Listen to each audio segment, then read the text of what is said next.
तो हेलो दोस्तों, नमस्कारम। तो आज हम लोग पढ़ेंगे द्विघात समीकरण, ठीक है ना। तो आज हम लोग पढ़ेंगे द्विघात समीकरण में मूल मूल ज्ञात करना है हमको समीकरणों के, ठीक है ना। तो पहले हम लोग पढ़ेंगे कि मूल इसके वास्तविक हैं, इनका अस्तित्व है या फिर नहीं है। तो मूलों का अस्तित्व जानने के लिए पहले हम लोग पढ़ेंगे एक फॉर्मूला, डी बराबर बी स्क्वायर माइनस 4ac। अगर डी का मान, ठीक है ना, अगर डी का मान प्लस का आया, देखिए एक आए, दो आए, तीन आए, चार आए, ये फर्क नहीं पड़ता, बस हमको चिन्ह देखना है ना।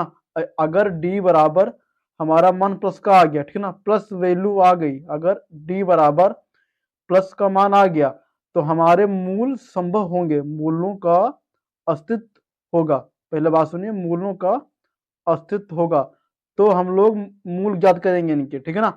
और अगर अगर मान लो कि अगर डी बराबर मान लो आ गया माइनस की वैल्यू, अगर डी बराबर आ गई माइनस की वैल्यू, तो हमारे मूल वास्तविक नहीं होंगे, मतलब मूलों का अस्तित्व नहीं होगा। सवाल यहीं से खल्लास खत्म, मूलों का अस्तित्व नहीं होगा, ठीक है ना। अगर डी बराबर माइनस की वैल्यू आ गई, अस्तित्व नहीं होगा, तो यहीं से सवाल खत्म, ठीक है ना। तो आगे करने की हमको आवश्यकता नहीं है।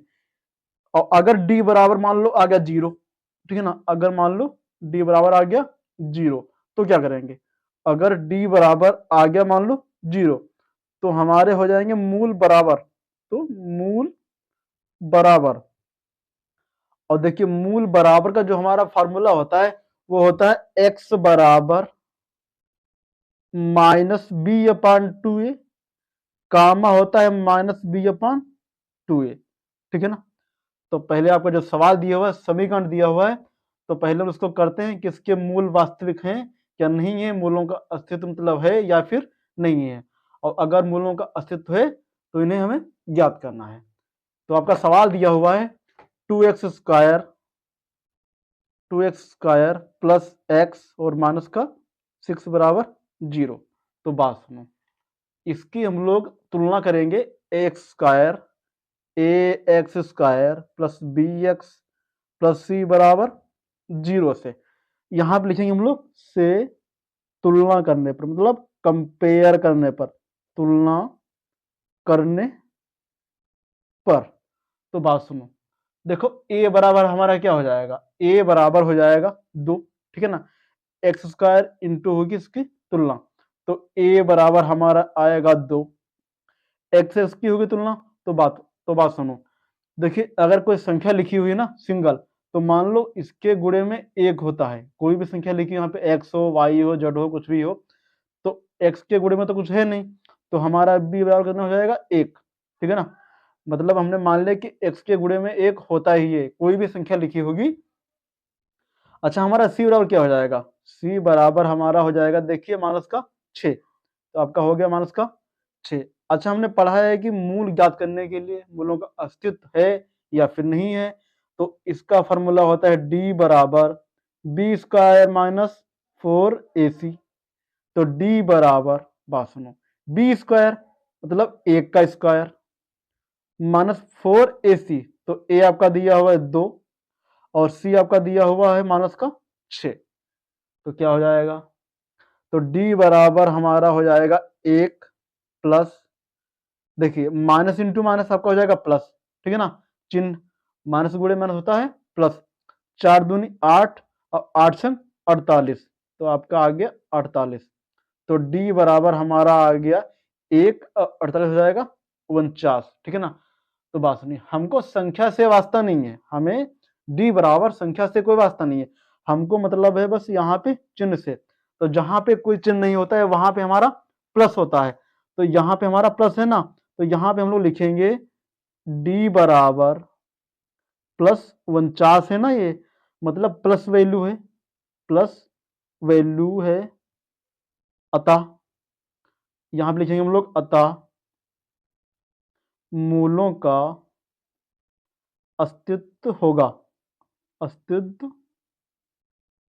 होगा, ठीक है ना, मूलों का अस्तित्व होगा। अब हम लोग इसके मूल ज्ञात करेंगे। तो सुनो, इसके गुणनखंडी तो करने हैं और बाकी कुछ नहीं है। आपका सवाल दिया हुआ था 2x² प्लस x माइनस का 6 बराबर 0। सुनो, देखो 2x² मतलब 2×12, तो x को हमको ऐसा बांटना है, x के हमको ऐसे फैक्टर करने हैं कि गुणा करने पर हमारा आना चाहिए 12 और जोड़ने पे हमारा आना चाहिए x। तो ये हमारा बनेगा 2x²। अच्छा, x कैसे बनेगा? x बनेगा जब जब देखिए 4 करेंगे प्लस x, 4x और माइनस 3x और माइनस का 6 आपका दिया हुआ। रुको अभी हम बताते हैं। देखो 4 से जाएगा 3 तो बचेगा x, 4 3 होता है 12, मतलब ये कंडीशन हमारी फॉलो कर रही है और ये वाले भी फॉलो कर रही है, तो मतलब हमारा सवाल सही है। तो इसमें से हम लोग 2x कॉमन निकाल लेंगे, हमारा बचेगा x प्लस 2, यहाँ से 3 कॉमन निकालेंगे तो बचेगा x प्लस 2 बराबर 0। तो x प्लस 2 और ये 2x माइनस का 3 बराबर 0। अब हम लोग यहाँ पे लिखेंगे, देखिए यदि, ठीक है ना, एक एक संख्या को लेना है। यदि x प्लस 2 बराबर 0 तो x बराबर हमारा हो जाएगा माइनस का 2। ओके, एक वाला हो गया। अब लेंगे इसको, यदि इस वाले को, यदि 2x माइनस 3 बराबर 0 होगा, ठीक है भाई। यदि 2x बराबर तो हमारा क्या हो जाएगा, प्लस का 3 हो जाएगा, 3 आएगा इधर, तो x बराबर हमारा जो है हो जाएगा 3/2। तो ये -2 कामा 3/2 यही हमारे मूल है, ठीक है ना।